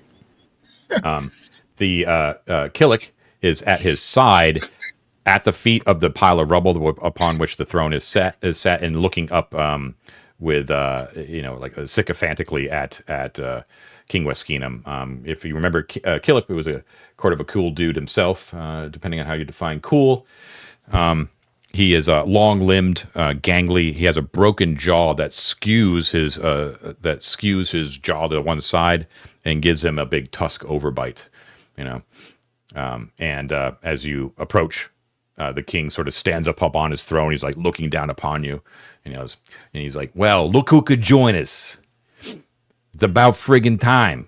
You're making your king wait here." All right, David, you want to take this? No, absolutely not. All right. No, please take your time. Please take it. Oh, don't bother bowing or nothing. It's cool. First of all, let him know that Wolford is here, so nobody like freaks out. Yeah. Yeah. Go, Mike. Go. All right, fine. I step forward and I bow deeply to the king, and I doff my hood and I say, "Great King Wiskinum, we have come recently from the Beastman domain, which has been laid utterly to ruin by an ancient and powerful undead witch." Really? This is Killick down at the foot. Tell us more, dwarf. Tell us more. Well, through our great wisdom, we identified the undead monstrosity as an ancient priestess of Thoth named Nefret. We tracked her trail of ruin through levels and levels of the dungeon, and then discovered her. We cornered her in a I don't know. We cornered her in another area of the dungeon and destroyed her, so that she is no longer a worry for you and the security of your people. The Beastmen area is obliterated. Most of their folks are dead. Some of them might be rising as undead even as we speak. And an unfortunate side effect to Neferet's diseased attacks. And the mother, the one that they referred to as mother, the leader of the Beastmen, is missing. We know not where she is. Okay, so like the hall erupts in whisperings and exclamations as they kind of process this information. And Wiskinum is sort of, he yoinks his finger out of his nose and sort of taps it on the side of his mouth. He says. He says, "Let's. I'm going to stop you right there. There's a lot of good news in what you said. One thing that I find a little bit disturbing is this whole notion that the area is now overrun with the undead. Is that what you're telling me?" We don't know the exact numbers of the undead, Great King. Some of the beastmen that have died will inevitably rise as undead. But they had only just started animating when we discovered the depredations of the evil witch queen.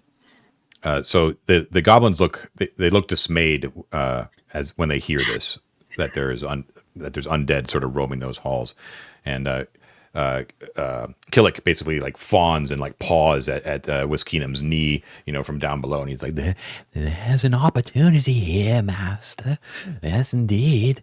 We could fill that vacuum, but the undead are." And Wiskinum sort of kicks him in the face. I know. It's a big problem. This is what. Now I thought I was just gonna be able to move in there. Didn't have to deal with this Dano woman, but now we got a whole issue down there. Well, Wolford like elbows you. Tell him we can take care of it. Yeah.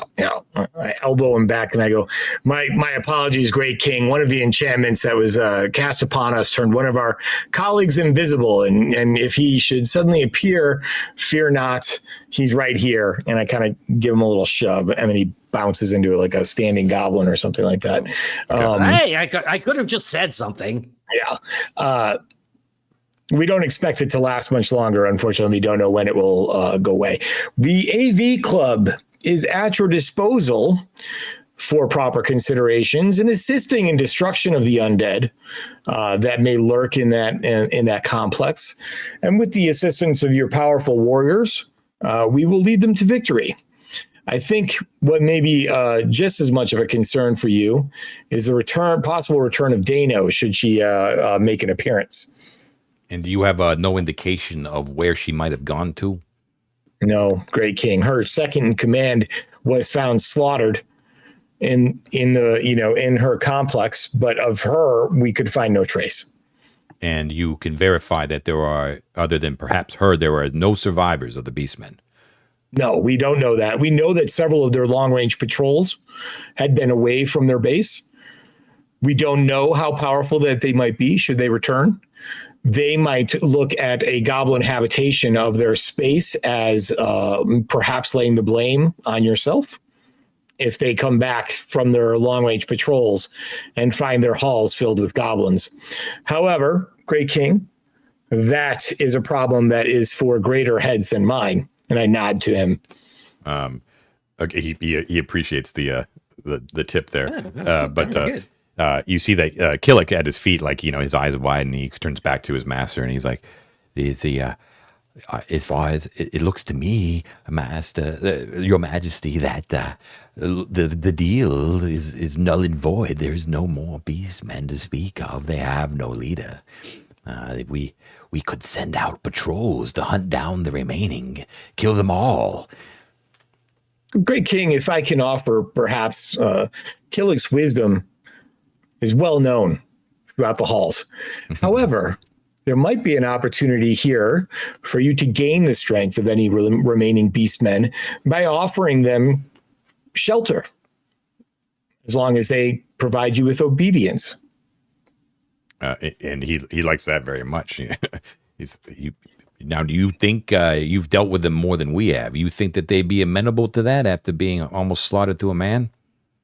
They've come back into their old compound, and all of a sudden we're hanging out there. I think, Great King, that if we were to make it clear to them that you are not the author of their disfavor or downfall, but you would be willing to turn over, give them access to their previous areas, and let them set up a place to live within them. I don't see why not. They need a place to stay. They need a place to rebuild their strength, and by providing them with a powerful ally, you will gain much in the long run. It is, however, a long run tactic. I'm thinking they're better off dead. There can't be too many of them left. Like, why the ones that are missing, Great King, are the most powerful, besides Dana herself. They're LRCP patrols, who are their most experienced and dangerous warriors, are the ones that are out of the complex at this point. But as far as I know, I don't think they got any allies. Is that right? They're probably isolated, scared, without resources, right? They don't have their homes. But now is an opportunity for you, through very little effort, to gain the power of those who remain. I'll think on it. I'm still on the side of wholesale slaughter, but I could be convinced. In the meantime, though, we might have this undead problem, and I'm not too in the mood to be stepping into areas that are poisoned by the undead. So you do what you got to do, and we would be very, very grateful should you be able to forge a path for us to sort of move in there, kind of take over, see what's what, expand the territory. Does the Goblin Kingdom have enough goblins to staff that area? They laugh, and everyone erupts in laughter, and you literally see a couple of goblins screwing over in a corner. I get them all. We're feckin', okay? We're feckin'. Nice. Yeah, we'll be fine. We'll fill that place, no problem. No, we appreciate the lowdown on what went down there. One last question: exactly how did this powerful creature get released into the halls? Who knows, Great King? But we know that she was angry and wrathful and a powerful spellcaster. So when we saw the damage that she had done to the beastmen, we decided that she was too great a threat to yourself and your nearby environ. So right. We chased her down. Yeah. Okay. All right. Now, of course, I trust you, but because you're loyal subjects. But let's just put it this way: I don't trust you. Do you have proof of this? Proof of what? This creature's demise. It looks like she was pretty mad at the beastmen. Maybe she had some sort of grudge against that area or something. I don't know. We're not sure, Great King. We think that she was looking for something in the halls. When we encountered her, she was saying she was raving about something, some book that she was looking for in an ancient library. Unfortunately, when we destroyed her, her body collapsed into dust. We did save some of the dust if your witch doctors wish to peruse it. So there are no witch doctors with him. Okay. But you could see Killick sort of whisper up to the king. He's like, "Isn't that convenient, Your Majesty?" The king sort of looks at you and narrows his eyes a little bit. And he goes, "Yeah, if you don't mind handing over a little bit of that dust, yeah. I think I will have my witch doctors take a look at it." Can we retcon that, John, and say that we took some of her dust? Yeah, it's fine. Yeah, that's cool. Yeah. Just make for good. Wolford Wolford reaches out and We're like playing right now. sprinkles a little mummy dust in your I hand. just happen to have this flask. I'd like fine. to spend 4 resource on bullshitting, please, John. No, I buy that. If you wanted to take like a little memento of Neferet, that's fine. Well, I actually was thinking that especially for a necromancer, maybe it's a spell component of some kind. Indeed. Why didn't you think of that, David? I still have Laurel's ashes for a very specific reason. Future plans. Okay, cool. So sum it up basically. It's all avarice with him now. Like the moment that it became clear to him that the Beastmen were no longer a thing, all pretense of wanting to join forces and all that kind of stuff just drops away, and all he's thinking about is power now to expansion. But his natural cowardice and his people's natural cowardice, not to put themselves at risk if they don't have to, is preventing them from immediately moving in there. He's worried about the undead. If you volunteer to clear it out, of course he will take it. Otherwise, he tells you that he basically says he'll wait and consider and kind of see how things sort of like what happens in that general area. But he'll keep it heavily guarded if you don't want to move in there. Well, guys, I think we take a contingent of goblins with us, right? And here's the thing about it, right? The undead that probably are popping up, we know there's quite a number of them in there, right? We ran through that one room that was like a lot, right? But they are pretty low level undead from what we've seen. They look like they're skeletons and zombies. I think we can do it. I think I'm with you. I think we can do it. I think that we should stop back in the debauche and bring along our cleric retainer, whose name I completely have forgotten. Well, I mean, I would also that guy who I love. I would like to see if either Kerbal Khan or one of the witch doctors can regrow some eyeballs. You know what I'm saying? And if not, if we can get Lothar, he should pretty much be able to blast all the low level undead. And if there's a couple ghouls or something in there, then maybe that's a different story. But we've got him right here. Why don't we ask him if that's something that can happen? None of the witch doctors are here though, and I doubt Keenum has a spell list for them. But maybe. Sure. Let's just basically ask him if he thinks any of his priests have the ability. It would be a lot easier for us to clear the undead out of your new level if our cleric got his eyeballs back, which were lost in a magical misunderstanding. Do you think any of your witch doctors have the power to do that? Are we talking about what was his name there, Avaricios? No, that guy's dead. That's a shame. Yeah, he's a great guy. The undead witch queen reduced him to ash with a powerful magical spell. That is very unfortunate. I'm very sorry to hear that. However, our brother Lothar, a powerful cleric in his own right, did suffer a magical mistake and lost his eyeballs, but would like them back. So, as one does. What are you getting here? What are you getting at here? Well, his power with his god would easily help obliterate the undead. Sure. In Dino's quarters, but he can't see the undead. If he can see them, then he can blow them up, right? So, do any of your witch doctors have any powerful magics for regrowing missing body parts? I couldn't tell you. I don't think they're that powerful. They're a bunch of morons, if you ask me. Always chant with all their sulfur coming out. Now, I say that, but their primary purpose there is to consult with, Rizit. And Rizit knows all, as you know. That's the last place I saw you, if you recall, back in episode whatever it was.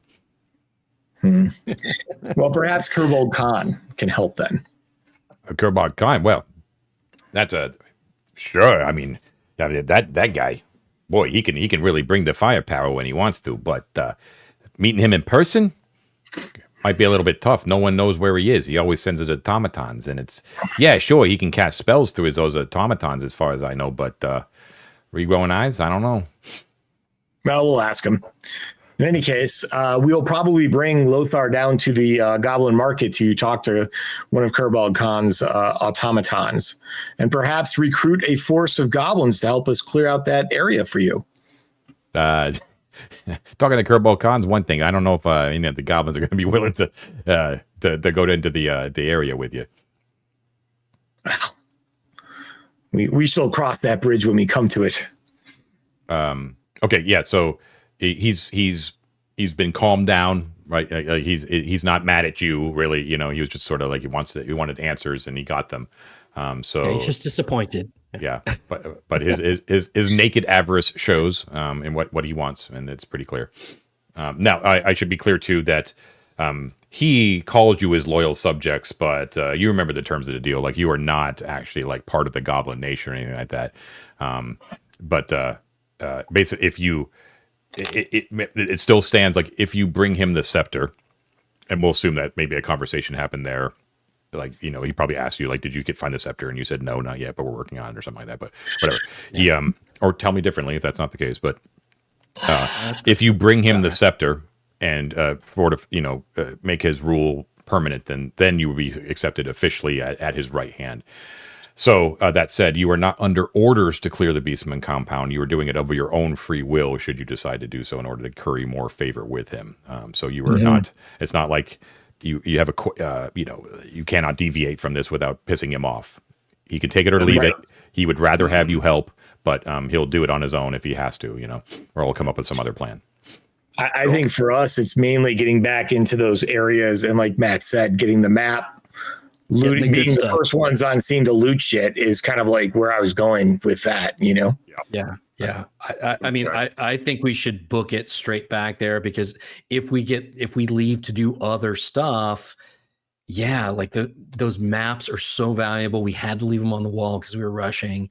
And what's in that secret compartment right off of Mother's bedroom? Like, we know it's there. We had to rush off after the stalker as soon as we knew, right when we had the opportunity to open up, we had to rush away. So, and yet, plus, no, go ahead. Go ahead. No, please go ahead. No, I was going to say, I think that we can. I think that we can take these guys. Leave the ghouls to Wolford. He says, I've got them. They can't stop me. No problem. And the other ones haven't been an issue so far. Right. Well, okay. Cool. I mean, I like the plan for sure. I think that's kind of like, I don't know. Does anyone else have a burning thing that they want to do besides that? No, I think it makes sense to get to explore that area as soon as we can, for sure. Okay, cool. So the at that point, the audience is basically over. The King Westinum's retinue is starting to pack up, and they're going to go back. They're going to go back to Goblin Town.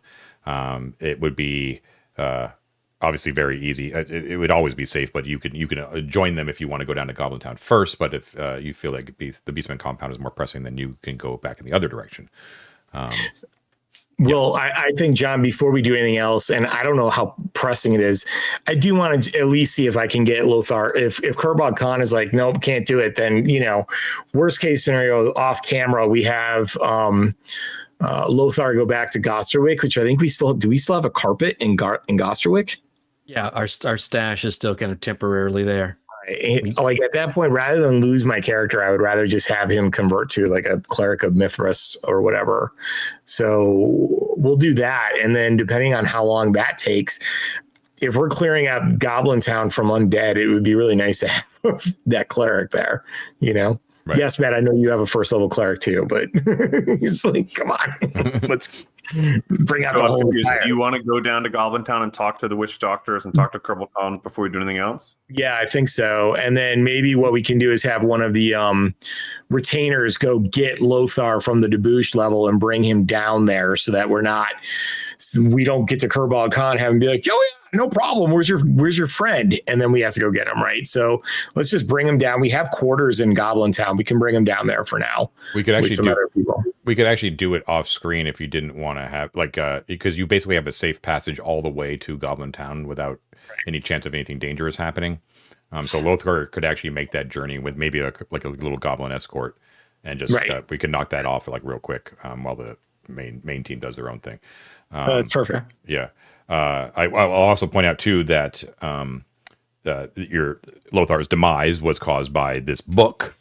Right. And geez, who knows what might have happened in that book? And maybe there are answers within. But yeah, okay. But we're at time, so perfect. So great session, guys. Got a lot done. Trefko is now the ruler of the Well of Light level, dominant. Garalad is still in the wild, but you have an idea of where he might be. But Trefko's loyalties are a bit divided now between him and you. But maybe room for exploitation and an excuse to go back to Plunger Town because we just can't say no to you, baby. We love it there. The views, Yeah, exactly. And you, by the way, where you are right now in the wet caves, just around the corner, the troll lifts. Oh, I want to do that so bad. Just to drop that in there as well. I do too. All right. But I kind of want to go to Mushroom Cave too, the one where the LRCP went through. Yeah. The minute we're done with Beastman territory, I'm walking off the edge of the chasm. Just so you know, just get ready for that. Yeah, we can't forget that you basically can permanently levitate. I know. Like, give me a continual light object, and I'll just go down there, and we can answer a lot of questions about 5 minutes next time around. You know, it occurs to me, Sorry, like you could be, since you had the boots of levitation, that could be like your little personal idiom. Like you could just basically float instead of walking.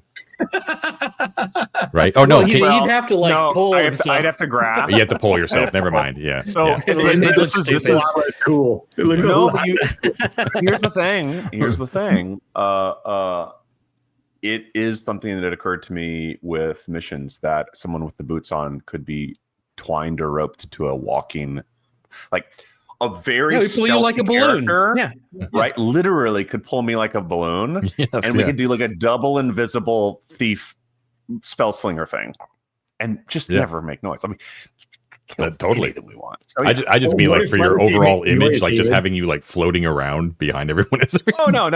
Well, originally that's what I wanted to do, but then I realized that you can't laterally without like grasping. Well, yeah, no, that's Wolford he'll just push you every once in a while, and he just kind of cool if levitate made like a. Yeah, totally. I think it's a good reason to engage with the magical item creation rules is what I see. I agree. I'm gonna do magic research to create a spell that just blows a small amount of wind behind me at all times. And I'll just gonna be like a little continual part. Continual part. We got it. All right, cool. All right, we'll call it there. Great episode, guys. Thank you everyone out there for watching and are listening to 3D6 Down the Line, the most criminally underwatched actual play series on the internet. Please do not forget to like and subscribe. It really does help us. Hit that bell icon to get all the notifications we publish new material. Sign up for the Patreon to give us a little extra hand. All the money goes right back into the broadcast. Check out our publication, Feats of Exploration, to give you a little hand in an alternate XP award system for any OSR game. And join our public Discord, where we've got lots of fun conversations going on all the time. Thank you, as always, to all of our Patreons, our explorers, our delvers, and our conquerors. I have the honor of reading them this week. So here we go. We have, thanks to Kayla Ripley Wolf, Zachary Hall, Saps, Papa Bear, Zach Shiflett, Familia Morando, Mercury 605, Ruben D. Caller, Dave Rosser Jr., Andrew, Dakota Nielsen, Cam, Stephen Quisenberry, Brad and Aiden, the Logan family, Kabrowskis, Chad Cartier, Magic Meat Machine, Tom Leary, Phil, Jeff Tokach, G Tokyo Time, Nick, Terry Barney, Eric Lawson, Mando NZ, Faisal, James Doig, Nefarious Gamer, Grunt, Andrew Schroker, MM, Michael Schilling, Stefano Di Maiolo, Ash Gabrielle, the Hex Brawler Twins, Summon Toast, Adam the DM, Scott Yearsley, Mech Jack, Kick Maniac, Dire Grew, Tom Eric Garrettson, Not Matt but not least, and the Matts, Matt Mason, Matt Gardner, Matt Koenig, and Matt Young. Thank you, everyone, for your continued support. It means the world to us. Thank you so much, everybody. Have a great week, and we will see you next time. Bye. See you later. Thank you, John.